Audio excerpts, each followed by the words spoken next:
Là, nous avons un exemple de ce qu'on va faire. Donc, on va essayer de construire une fonction g de x. Vous voyez, si je l'ai appelé g de x qui est en vert, qui va essayer de s'approcher de f en exploitant les valeurs de f, par exemple ici en 3 points. Donc, on va prendre 3 points, un point ou 2 points, d'une manière aléatoire, et on va essayer de construire la fonction f, la fonction g. Et nous allons essayer de faire en sorte que la fonction g soit proche de la fonction f de x, qui est inconnue. Mais bien sûr que je connais ici, dans ces 3 points. Autre remarque, là, pour simplifier, j'ai supposé que quand je fixe les points, les 3 points que vous voyez ici, j'ai une évaluation de f sans bruit, c'est-à-dire, disons, exact. Mais on peut généraliser, on peut supposer qu'il y a un bruit, mais comme j'ai dit, pour simplifier, on va traiter ce cas. Si vous me donnez des points, j'ai une expression exacte de f en ces points.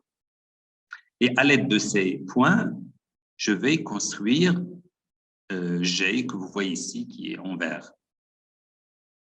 Donc, G, c'est quoi? G, c'est la fonction que j'ai obtenue en exploitant les données t de 1 jusqu'à t. T, c'est 3 ici. Donc, t, c'est de 1 jusqu'à 3. J'ai 3 points. D'accord. Voilà. Donc, G, c'est une fonction que je vais construire à partir, en utilisant T1, T qui est égal à X1, F de X1, X2, F de X2 et X3, F de X3. Donc, j'ai 3 points et les images de ces 3 points. Donc, T ici et c'est 3. Donc, comment on va procéder? On va construire cette fonction en utilisant les processus gaussiens. Donc, là, on dit que Gaussian processes are a powerful tool. Donc, ils me permettent de construire une fonction qui passe par ces points et s'ajuste à ces points, à ces 3 points. Donc, on va utiliser les processus gaussiens. On va savoir un peu comment on fait tout ça.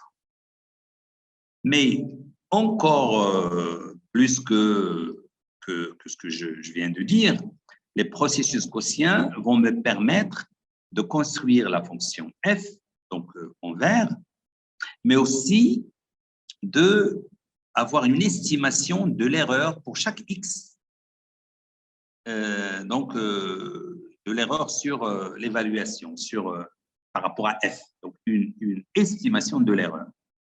Donc, on va supposer, parce que, comme j'ai dit, on va utiliser les processus gaussiens, que cette distribution de l'erreur suit une loi normale de moyenne 0 et d'écart type qu'on va supposer égal sigma, mais qui va varier. Qui va varier selon le point, selon les points. Par exemple, les points où je connais f, donc l'écart type est nul, puisque j'ai dit que je suppose qu'il n'y a pas de bruit. Il n'y a pas de bruit quand je calcule f. J'obtiens f exact. D'accord. Donc, mais dans certains points, donc vous allez le voir ici, là, par exemple, dans ce point x, nous avons f de x qui est là, qui est finalement la moyenne d'une distribution normale, d'une distribution gaussienne, de centre, donc mu de x, de moyenne mu de x, et d'écart type sigma.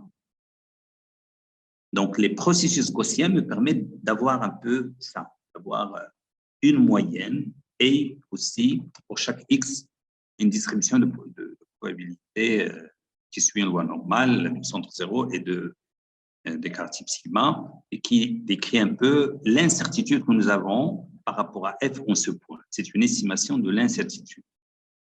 Ça vient des processus gaussiens. Donc, après, il faudrait qu'on présente les processus gaussiens. Ou alors, on suppose que vous connaissez comment les choses se font. Et puis, qu'est-ce qu'on va faire? du fait que nous avons, comme j'ai dit, je répète, F, on ne sait pas comment elle est, mais on l'a évaluée en 3 points. Et on a fait une certaine régression en utilisant des processus gaussiens. Et donc, cette régression me permet d'avoir la moyenne qui est en vert et puis un peu une estimation de l'erreur, une distribution de l'erreur. Voilà. Qui me permet d'avoir confiance ou ne pas avoir confiance dans un peu les valeurs, dans mu de x, dans la moyenne.